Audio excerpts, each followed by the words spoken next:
విదేశాల వనితలకు సారెపోసి పంపేది, భారతీయ సంస్కృతిని సగర్వంగా చాటేది, మన జాతీయ జెండాకు సమానంగా నిలిచేది.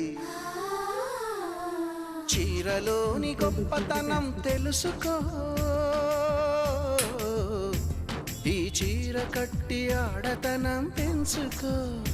సింగారమనే దారంతో చేసింది చీర, ఆనందమనే రంగులనే అద్దింది చీర, మమకారమనే మక్కంపై నేసింది చీర.